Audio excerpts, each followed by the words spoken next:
to a public program to educate. Yeah, are you sure you didn't children. defining this the way the bill? I don't know if the bill would say we're going to okay religious discrimination. Actually, I don't know if it would be worded that way. It's real specific that, not the whole Head Start bill, but the amendment that was passed in the House. I can't speak to it, but we'll look it up. Let me just ask you a series of questions. So you have the inside scoop. You know that they had lots of time to look it up. So sometimes when I have the stomach to actually tune into his show and he says things like that to other guests, I kind of assume that they probably just couldn't respond to the issue. Well, when I accepted this job, I will admit I was more excited about living in my favorite city, Washington, D.C., and finally working at a dream job for a political junkie like myself, than I was about the topic I would be lobbying on, non-theist rights. I had spent decades working on reproductive freedom and lesbian, gay, bisexual, and transgender equality. I had served as a National Education Association diversity trainer, traveling the country, dealing with difficult racial, ethnic, and other minority issues. So I was not certain at the time that giving a voice to non-theists in the halls of Congress was the most important thing I could be doing. However, it took me less than 24 hours on this job to realize that what I now do for a living is tremendously important to the daily lives of the approximately 30 million plus non-theists in the United States. On my first day on the job, USA Today published an article about the Secular Coalition and my hire. And on that first day, people around the country, as they read the article, the emails and phone calls started pouring in. Most were from parts of the country I have never lived in. Places like Tennessee, Texas, Alabama, the Bible Belt, the Panhandle of Florida, the South. Having grown up in New York and spending most of my life in Las Vegas, Nevada, and living in Los Angeles during law school, the most uncomfortable thing about answering questions regarding my belief system was that some people would automatically dislike me for not sharing a God with them.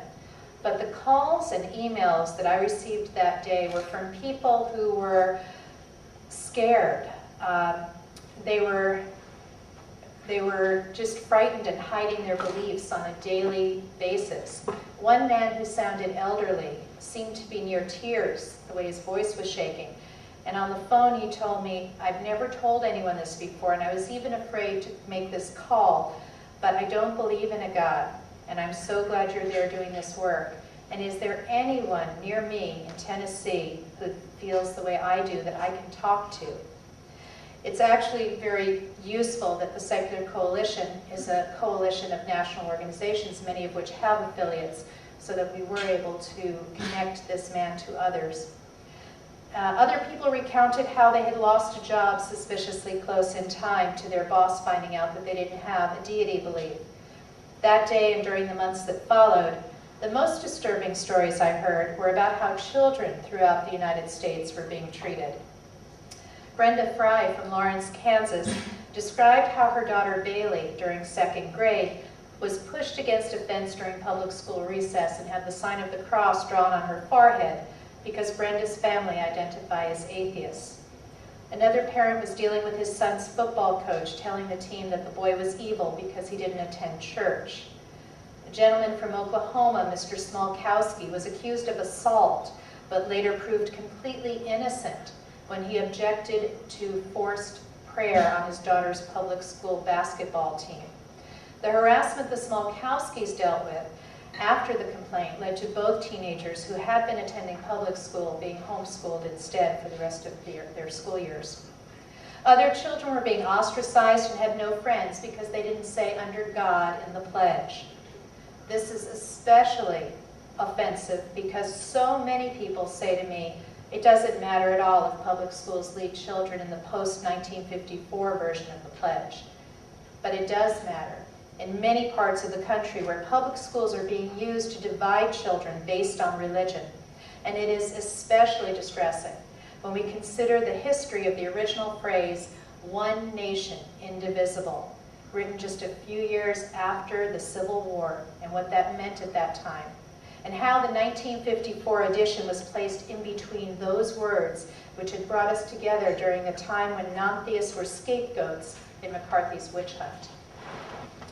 So I realized very quickly the value of having an organization whose mission is to increase the visibility and respectability of non-theistic viewpoints and to protect and strengthen our secular character of government as the best guarantee of freedom for all.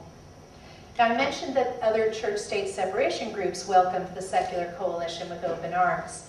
You might wonder how the members of Congress reacted to a lobbyist explicitly representing non-theists. In case there's any doubt about their understanding of some of the constituencies covered under the non-theist umbrella, my business card, which I've handed to about half the U.S. senators face-to-face, dozens of U.S. representatives, and scores of staffers, says across the middle, atheists, humanists, freethinkers, Americans. And how do these folks I lobby react? I've always been listened to and treated with respect. The Secular Coalition has had legislative successes, and while we generally target persuadable members, when constituents from around the country visit D.C., we take them to their congressional offices, regardless of how much those representatives might oppose separation of church and state. In fact, a few months ago, I had the opportunity to take Brenda Fry and her family, including Bailey, to visit the Kansas delegation. And Brenda and her spouse have 4 children, ranging from college to elementary school. And to watch the staff of Senator Brownback's office listen to little Garen, 8 years old, ask, "Why can't I be a Boy Scout? I'm as good as the other boys in my school."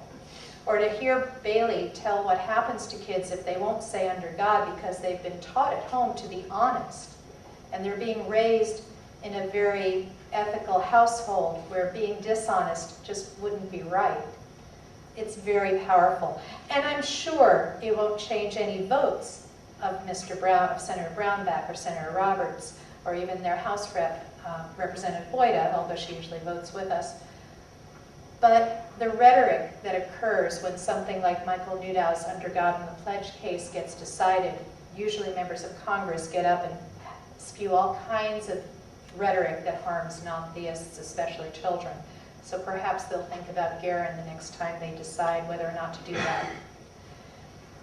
The reason that we're treated well is that we present information about specific bills and how these bills affect non-theistic Americans, or why non-theistic Americans care about these church-state issues, why all Americans should care about these church-state issues.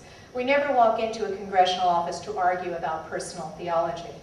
I respect every American's right to hold whatever beliefs they wish to hold. I only object to attempts to impose others' theology on me or my government, and actions which do harm to my constituency based solely on our belief system. So some of the areas that the Secular Coalition has lobbied on include the attempts to strip Head Start program of civil rights protections, the Federal Marriage Amendment, which attempted to impose a theological definition on civil marriage contracts.